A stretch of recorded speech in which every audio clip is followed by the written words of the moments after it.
महाराज जी, आपके चरणों में कोटि कोटि प्रणाम। महाराज जी, इस सांसारिक मोह माया की दुनिया में जब हम किसी व्यक्ति विशेष से अटैच या बंधन में बन जाते हैं और उसी के साथ अपनी सुख की अनुभूति करते हैं, पर जब वही व्यक्ति विशेष हमें दुख पहुंचाता है या हमें छोड़कर चला जाता है, वो उस स्थिति में हम उस व्यक्ति विशेष को कैसे भूल पाएं और अपने मन को स्थिर रखकर भगवत जप नाम में चित्त को कैसे लगा सके महाराज जी? कैसे उससे उसके इसी का बंधन से नाम आसक्ति है।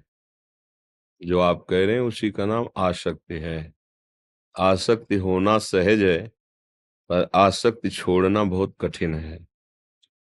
हम किसी व्यक्ति, किसी वस्तु, किसी स्थान आदि में जो सुख का अनुभव करने के लिए आसक्ति करते हैं, वो अज्ञान है। अज्ञान के कारण ही है, क्योंकि सुख तो भगवत स्वरूप है। भला नाशवान परिवर्तनशील शरीरों में कभी सुख मिला है क्या? सुख का तात्पर्य जैसे केवट को मिला। केवट श्री भगवान के चरण पखाड़ रहा है, भगवान बाद में उसको उतराई दे रहे ना, मना कर रहा है ना भगवान से। वो कह रहा अब कछु नाथ न चाही मोरे। और जब चरणों को पखाड़ रहा है तो कैसा स्थिति कैसी है? अति आनंद उमगी अनुरागा, चरण सरोज अश्रु प्रवाहित हो रहे हैं। ऐसा आनंद, ऐसा सुख मिल रहा है कि भगवान से कह रहा है अब कुछ नहीं चाहिए, भगवान से कह रहा है। इसे सुख कहते हैं। प्रभु के नाम, प्रभु के रूप, प्रभु की लीला, प्रभु का धाम। हमारी जो सुख की मांग है, चूंकि हम सुख सिंधु के अंश हैं, भगवान सुख समुद्र हैं और हम जीव हैं, उनके अंश हैं, तो हमारी मांग सुख ही है। हम ऐसे व्यक्ति से प्यार करते हैं जो हमें सुख दे, ऐसी वस्तु स्वीकार करते हैं जो हमें सुख दे, ऐसी बात सुनना चाहते हैं, ऐसा दृश्य देखना चाहते हैं जो हमें सुख दे। देखो मूल में देखो सबके सुख है, पर भला यहाँ कहाँ सुख है? विवेक से खोज करके देखो। इतने भोग भोगे। एक बार हम सैमशी में थे, तो एक 92 वर्ष के गांव के जमींदार प्रधान थे और वो आया करते थे। तो एकांत में उनसे उनका, बाबा हम मतलब बुरा मत मानना, मैं केवल पूछ रहा हूं अपनी जानकारी के लिए, कि जब मेरे मन में ऐसी कोई स्फुरणा होती तो मुझे बहुत जलन होती, क्योंकि हमारे मार्ग के विरुद्ध है। तो हमें लगता है कि मन को हम समझाते हैं कि बस 20-30 वर्ष की बात है, इसके बाद तो शांत होता है।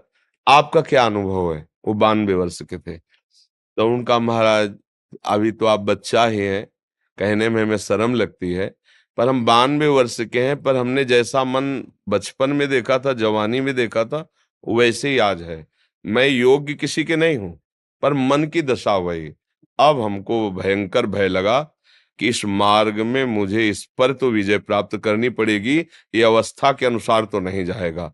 फिर परमहंस श्री स्वामी ओंकारानंद जी महाराज, ब्रह्मलीन महापुरुष थे, उनसे फिर प्रश्न किया कैसे इस पर विजय प्राप्त की। फिर उन्होंने साधन पद्धतियां बताई गुरु कृपा से। तो ये जो हम सोचते हैं कि इन भोगों के भोगने से सुख मिलेगा, सच्ची बात देखो, आप लोग तो गृहस्थी में हो, कहाँ आपको ऐसा लगा कि अब कृत्य भयो मैं, हे नाथ आज मैं तृप्त हो गया, अब नहीं चाहिए। ये कुछ क्षण के लिए भले थोड़ा मन तुम्हें ऐसा बावरा बना दे कि बस, लेकिन उसी उसी दूसरे दूसरे क्षण के लगते ही मन तुम्हें दूसरे भोग में, फिर बार बार भोगने की इच्छा, फिर नवीन। इसका मतलब है नहीं, अगर होता तो तृप्ति मिल जाती ना। तो हम अगर किसी व्यक्ति से या वस्तु से, आप तो व्यक्ति की बात कर रहे हैं, कितने ऐसे नशेबाज लोग हैं जो कहते हैं मैं ये नशा नहीं छोड़ सकता, इसके बिना मैं जी नहीं सकता। अब आप बताओ, अपना जीवन किसी नशे के अधीन कर देना, किसी व्यक्ति के अधीन कर देना, किसी भोग के अधीन कर देना, ये अज्ञान के कारण ही तो होता है। तो सुख भगवान में है, ये पता नहीं है हमें। हमें लगता है सुख भोगों में है, और भगवान ने इस पूरे संसार को रच के एक पोस्टर लगा दिया, दुखालयम अशाश्वतम। गीता जी में कहा इसमें दुख ही दुख भरा है और अशाश्वतम, यहां कुछ टिकाऊ नहीं है, सब परिवर्तनशील, सब नाशवान। आज तुम्हें कोई प्यार से गले लगाएगा, कल वही तुम्हारी तरफ देखेगा नहीं, जब तुम उसके काबिल नहीं रह जाओगे। या नवम नवम, मन का क्या कार्य, क्या है? नवम नवम। छोड़ो, अब नया, अब नया। सुधार करो, प्रभु का नाम जप करो और प्रभु से प्रार्थना करो। देखो हमारी मांगे क्या है? हमें कोई सुंदर रूप मिले, सुंदर रूप, टिकाऊ होना चाहिए, और मेरा वो मित्र हो ऐसा जो मेरे लिए प्यार करे, केवल मेरे लिए प्यार करे, और मैं कभी उससे बिछड़ू ना, और वो सदैव मुझे सुख देता रहे। ये सबके मन में है, सबके मन में है। पर सही दिशा ना होने के कारण हम उसे धन मान लेते हैं, हम उसे पुरुष मान लेते हैं, हम उसे स्त्री मान लेते हैं, वस्तु मान लेते हैं। ये सारी की सारी बातें भगवान में है। उनका रूप अविनाशी, और एक बार जिसे भगवान स्वीकार कर लेते हैं उसे कभी छोड़ते नहीं, और भगवान सुख देते हैं, उनको कुछ चाहिए नहीं। तुम्ही को तो सब कुछ दिया है उन्होंने, तुम्हारा क्या चाहिए? तुमको तो दिया है उन्होंने।